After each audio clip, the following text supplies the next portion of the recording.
Hello viewer, আশা করি সবাই ভালো আছেন। সিরিজ টিউটোরিয়ালে সবাইকে স্বাগতম জানিয়ে আজকে আমরা শুরু করছি ইনসার্ট মেনুর টেক্সট কমান্ড গ্রুপের আন্ডারে যে টুলস রয়েছে সেই টুলের কাজগুলো আপনাদের দেখাবো। অর্থাৎ ইনসার্ট মেনুর আমরা দেখতে পাচ্ছি এখানে টেক্সট নামে অর্থাৎ কোন কমান্ড গ্রুপ রয়েছে তার আন্ডারে অনেকগুলো টুলস রয়েছে।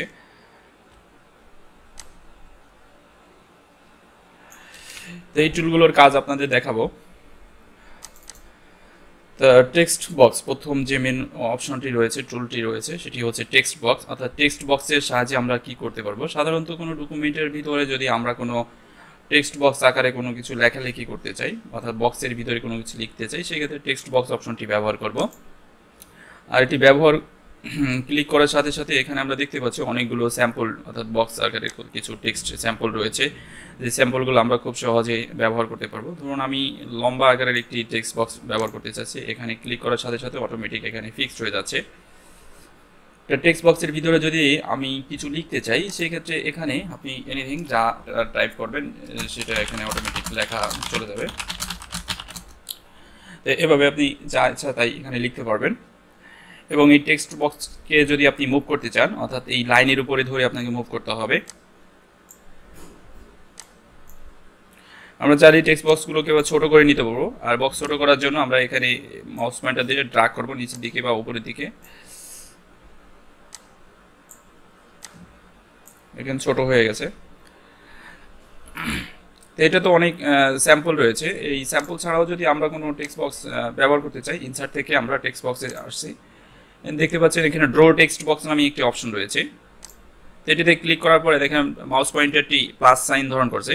তা প্লাস সাইন যখন হবে তখন মাউসের লেফট বাটন চেপে এভাবে ড্র্যাগ করবেন। দেন এখানে আপনি যা ইচ্ছা তাই টাইপ করতে পারবেন এনিথিং। তো এটিকে আমরা ছোট বড় করতে পারবো, যে কোনো জায়গায় এটিকে ব্যবহার করতে পারবো। টেক্সট বক্সের যদি আমরা কোনো লাইন না চাই, যেমন এখানে চারপাশে একটা লাইন দেখতে পাচ্ছি আমরা ব্ল্যাক কালারের, এটিকে উঠিয়ে দেওয়ার জন্য আপনারা দেখতে পাচ্ছেন ড্রয়িং টুলস ফরম্যাট। অর্থাৎ গত ভিডিওতে আমি দেখিয়েছিলাম যে শেপ নিয়ে, কিভাবে শেপ নিয়ে কাজ করতে হয়। অর্থাৎ এই টেক্সট বক্স এবং শেপ একই কাজ করে থাকে, একই টুল আপনারা এখানে দেখতে পাচ্ছেন। তো এখান থেকে আমরা শেপ আউটলাইন থেকে নো আউটলাইন ক্লিক করার সাথে সাথে এটি চলে যাচ্ছে। আর এটি হচ্ছে মূলত মার্জিন এরিয়া, এটি থাকবে, অর্থাৎ এটি প্রিন্টে দেখাবে না। ফাইল থেকে প্রিন্ট দেখা যাচ্ছে এখানে কোনো কিছু নেই, লাইন টাইন। তাহলে বুঝতেই পারছেন কীভাবে টেক্সট বক্স ইউজ করতে হবে। যে কোনো জায়গায় এটিকে আমরা ব্যবহার করতে পারবো এবং ডকুমেন্টের বিভিন্ন ক্ষেত্রে আমরা এই টেক্সট বক্সগুলো নিয়ে কাজ করব। ইনসার্ট মেনুর পরবর্তী যে অপশন এটি হচ্ছে কুইক পার্স। তো কুইক পার্সের আমি যে অপশনটি দেখাবো এটা save selection to quick parts gallery, very important এই অপশনটি।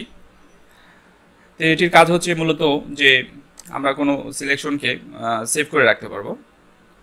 আমি অন্য কোনো ফাইলের কিছু তথ্য কপি করে আনতে চাচ্ছি, যেমন এখানে কিছু অংশ আমি কপি করতে চাচ্ছি, তো কন্ট্রোল সি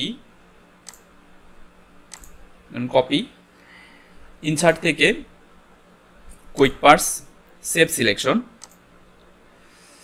এখন আমি এটি নাম দিচ্ছি দিস স্পেসিফিকেশন 1, এটি একটি নাম দিলাম। তারপরে নিচের থেকে একটি আরেকটি প্যারা আমি কপি করে সেভ করে রাখবো, কপি, ইনসার্ট থেকে সেভ সিলেকশন,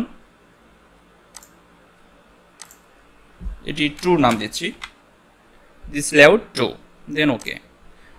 তো মূল বিষয় হচ্ছে যে এরকম করার উদ্দেশ্য কি আমাদের, এরকম করার উদ্দেশ্য হচ্ছে যে কোনো ধরনের কোনো ডকুমেন্টস থেকে দেখা যাচ্ছে কিছু কিছু অংশ আপনার কপি করে নিতে হবে। অর্থাৎ একবারে তো আপনি নিতে পারতেছেন না, অর্থাৎ বারবার দেখা যাচ্ছে কোনো একটি ডকুমেন্টে আপনি কপি করা অংশগুলো ব্যবহার করছেন, সেই ক্ষেত্রে কপি করে আপনি সেভ করে রাখতে পারেন। আর এটি ব্যবহার বিধিটা আমি দেখাচ্ছি, যেখানে আপনি ব্যবহার করবেন সেই জায়গাতে কার্সার রাখবেন। যেমন আমি এখানে কার্সার রাখছি, নিচে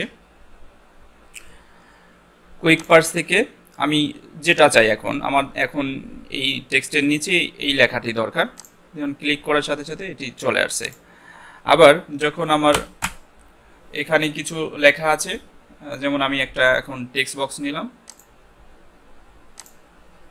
তার নিচে আমি কিছু লিখতে চাচ্ছি, অর্থাৎ পরের যে অপশন এটা আছে, কপি করা অংশটা আছে, সেটিকে আমি পেস্ট করতে চাচ্ছি। তাহলে দেখতে পাচ্ছেন যে এভাবে আমরা খুব সহজে কপি করে পুনরায় আমাদের যেখানে প্রয়োজন হবে সেখানে আমরা পেস্ট করে রাখতে পারবো। বিষয় হচ্ছে কপি করার পরে তো আমরা একবারই অর্থাৎ লাস্ট যে কপি করা অংশটা থাকে সেটাই কিন্তু আমরা বারবার পেস্ট করতে পারি, কিন্তু পরের যে অংশটা, আগের যে অংশটা, সেটা কিন্তু আমরা পেস্ট করতে পারি না। অর্থাৎ সেভ করে আমরা কিন্তু এইভাবে পেস্ট করে নিতে পারি। অর্ডার অর্থাৎ ওয়ার্ডকে আপনি বিভিন্ন স্টাইলে লেখার জন্য এই অর্ডার অপশনটি ব্যবহার করতে পারেন। তো অর্ডার অপশনে ক্লিক করে এখান থেকে আমরা যে কোনো একটি স্টাইল ব্যবহার করব। আমি এটি নিচ্ছি।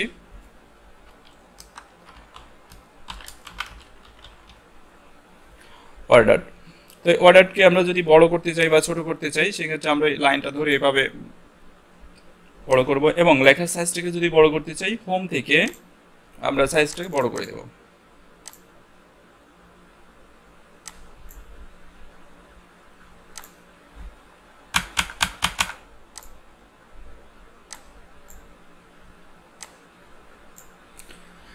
এভাবে আমরা এটিকে ফরম্যাটিং করব। অর্ডারের বিষয়ে আমি প্রিভিয়াস ভিডিওতে দেখিয়েছি যে কিভাবে অর্ডার করতে হয়, ফরম্যাটিং করতে হয়। তারপরে আমি একটু দেখাই দিচ্ছি এখানে। তা এখানে যদি আমি কালার পরিবর্তন করতে চাই, অর্ডারের কালার পরিবর্তন করার জন্য টেক্সট ফিলে ক্লিক করবেন, দেন তারপরে এখান থেকে আমরা কালার পরিবর্তন করে নিতে পারবো। অর্ডারটির এখানে বিভিন্ন ইফেক্ট রয়েছে, যে ইফেক্টগুলো ব্যবহার করে আপনি অর্ডারকে আরও আকর্ষণীয়ভাবে তৈরি করে নিতে পারবেন। 3D রয়েছে এখানে,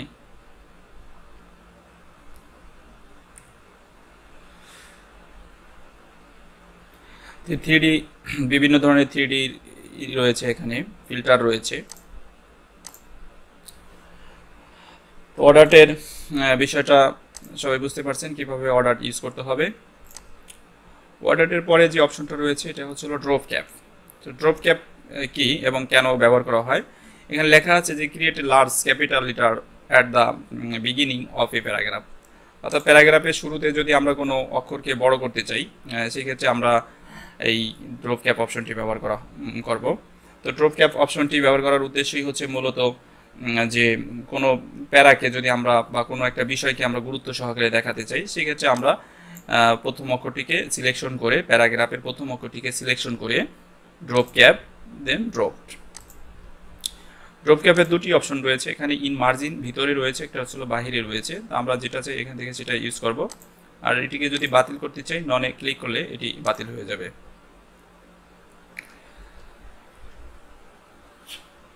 তো এ ছিল টেক্সট বক্সের এই 4টি টুলের বিষয়ের উপরে কাজ।